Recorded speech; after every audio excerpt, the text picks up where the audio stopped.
a esta hora tenemos nuestro Journal Club. Hoy tenemos como invitado un excelente residente de medicina interna, que es el doctor Manuel García Bustos, que es un residente de segundo año de medicina interna de la Universidad Nacional de Colombia. El club de revista de hoy es de palpitante actualidad, por varias cosas. Uno, porque sus autores son las personas que más saben en el mundo del tema. Está el profesor Máximo Rush, el profesor Hashem El Serak, personas absolutamente brillantes, patólogos, gastroenterólogos, la doctora Teresa Naguyen, Yang Liu, etc. Un trabajo espectacular que el mundo quería saber qué estaba sucediendo en un país desarrollado con respecto a la metaplasia intestinal. Esto es un estudio hecho en la población de veteranos, en el cual se va a discutir la prevalencia de la metaplasia intestinal en el estómago. En Colombia la cosa es de otra manera, pero estamos fascinados de conocer los resultados de este maravilloso estudio. Doctor Manuel, bienvenido. Créame que es un gusto tenerlo a usted esta tarde en esta actividad académica. Bienvenido. Doctor Otero, muchas gracias. Esta tarde yo voy a proceder a hacer esta revisión de este artículo, que es muy interesante, tal como lo comenta el doctor Otero, del Clinical Gastroenterology and Hepatology del 2021. Partiendo de esto, y es la gran relevancia del cáncer gástrico, siendo la quinta causa de muerte por cáncer en el mundo.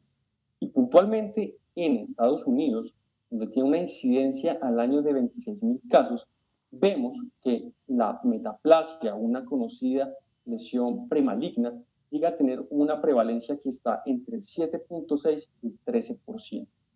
Y es supremamente relevante saber que cuando a un paciente se le diagnostica cáncer, la sobrevida de 5 años puede ser tan baja como el 30%.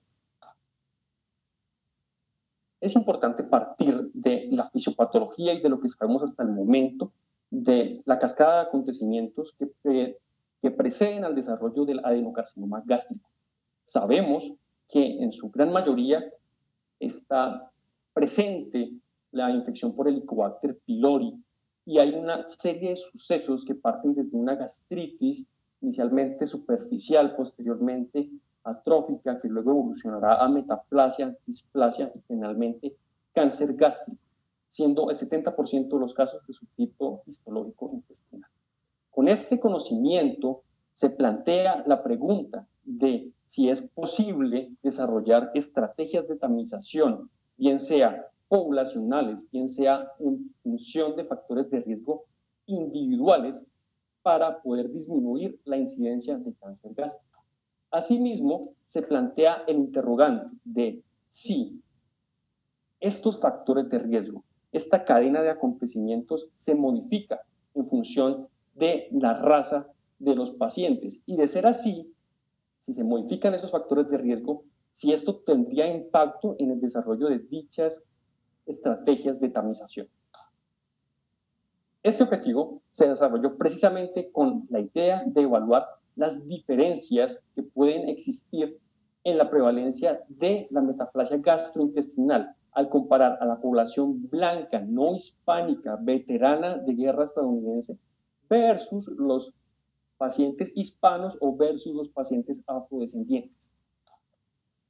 Para ello, se realizó un estudio con un modelo de estudio cross-sectional, de corte transversal, que tomó pacientes entre febrero de 2008 y agosto de 2013, avalado por el Baylor College of Medicine. A estos pacientes, en este periodo de tiempo que describo, se les realizó una endoscopia digestiva alta electiva y se comparó los pacientes que tenían una indicación médica, cualquiera fuese, para realizarse la endoscopia, versus un grupo de pacientes que tenían indicación por grupo etario para realizar tamización de cáncer colorectal, es decir, tener más de 50 años, a los cuales se invitó para realizar al mismo tiempo de la colonoscopia de tamización, realizar una endoscopia digestiva alta. En estos pacientes se realizó un mapeo gástrico. Eso es, se realizaron 2 biopsias a nivel del antro, 4 biopsias a nivel del cuerpo y 1 biopsia a nivel del carnes. Y en esas biopsias se buscó nuevamente la infección por Helicobacter pylori, tanto por histopatología como por cultivo. Y de acá, una de las conclusiones o de las cosas que se buscaba identificar era si la metaplasia gastrointestinal, la metaplasia intestinal del estómago era focal, es decir, estaba solamente en el antro o solamente en el cuerpo, o era extensiva, si ocupaba ambas regiones del estómago. Esos son los criterios de inclusión que se tuvieron en cuenta para este estudio.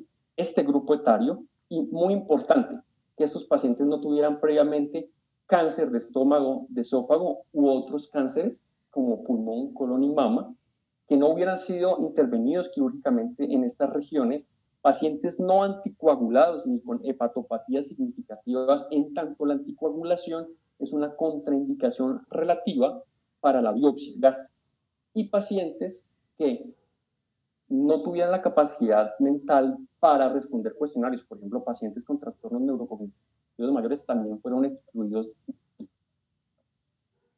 Las cosas, digamos, las medidas estadísticas que estuvieron en cuenta para el estudio, la prevalencia en términos porcentuales, y se calculó el odds ratio como medida de asociación basada en modelos de regresión logística y modelos multivariados. Estos son los resultados del estudio. De 2.179 pacientes se identificaron 415 casos de metaplasia. Y acá yo anoto las prevalencias para cada grupo poblacional.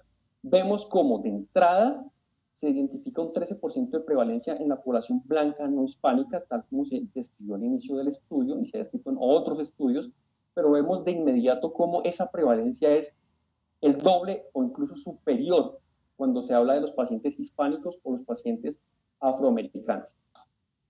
Cuando se compara en esta tabla 1 las características de esos pacientes, vemos de inmediato que hay características que son significativamente diferentes, significativamente más asociadas a la presencia de metaplasia. 1, tener más de 60 años.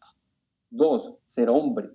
Esto significativo tanto en los afroamericanos como en los pacientes blancos no hispánicos, y en todas las subpoblaciones lo más importante, la infección por Helicobacter pylori y la presencia de gastritis con una gran asociación significativa con la presencia de metaplasia intestinal.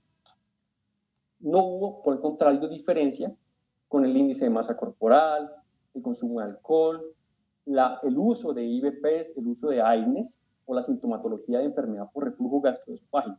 Sí hubo diferencia, pero solamente en el grupo de afroamericanos en lo que respecta al consumo de tabaco. Adicionalmente, todos los casos que se documentaron de metaplasia, se documentó adicionalmente gastritis atrófica. De los 2.179 pacientes, 663 tenían Helicobacter pylori.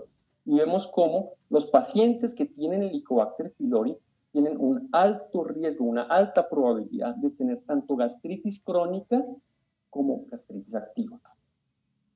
Acá vemos los porcentajes en que se presentaba la metaplasia, bien de forma focal o bien de forma extensiva. Y vemos en la forma extensiva, es decir, con compromiso antral y corporal, cómo en relación a los pacientes blancos no hispánicos hay una gran diferencia, un mucho mayor valor en los afroamericanos y en los hispanos. Igualmente vemos cómo estos porcentajes que inicialmente vimos de forma global son mayores tanto para gastritis activa como para gastritis crónica en afroamericanos y en hispanos. Finalmente, esta tabla es muy importante porque es el odds ratio para cada una de las características que hemos venido describiendo. Entonces, cuando se analiza inicialmente cómo se comporta la raza per se como factor de riesgo, vemos que hay un cálculo inicial con 1.87 veces el riesgo para afroamericanos respecto al paciente blanco no hispano y de 2.32 veces para el paciente hispano. Sin embargo, cuando se hacen ajustes por variables de confusión, sabemos que la raza per se solamente explica el 44.9% del riesgo. El resto del riesgo realmente se debe a Helicobacter pylori y a la presencia de gastritis. De forma global, vemos acá como de todos estos odds ratio estadísticamente significativos, el más importante de forma global es la infección por Helicobacter pylori. Ahora veámoslos por subgrupos poblacionales. Para los pacientes hispanos solamente es significativamente importante, estadísticamente significativo, ser mayor de 60 años y, de nuevo, la infección por Helicobacter pylori. En el grupo afroamericano vemos cómo todas las variables se comportan como factores de riesgo estadísticamente significativos, pero es particularmente importante y relevante ser hombre y ser un fumador activo, siendo de nuevo importante también la infección por Helicobacter pylori. Y finalmente, en lo que respecta al grupo de pacientes blancos no hispánicos, solamente 2 factores de riesgo tienen significancia estadística. Uno, que es ser mayor de 70 años, y vemos cómo, de manera muy importante, la infección por Helicobacter pylori aumenta el riesgo respecto a no tenerla en esta población en 5.52 veces. Para concluir, en la población veterana de guerra estadounidense, que es predominantemente masculina, ser afroamericano o ser hispano es un factor de riesgo para metaplasia intestinal gástrica. La raza per se solamente explica el 44.9% de este riesgo. La infección por Helicobacter pylori es el factor de riesgo más importante y es el factor de riesgo común en los subgrupos. Y con todo esto que nos ha mostrado este cross-sectional, se plantea que hacer una tamización por grupos de riesgo podría ser costo efectivo. Muy bien, Manuel. Excelente. Muchas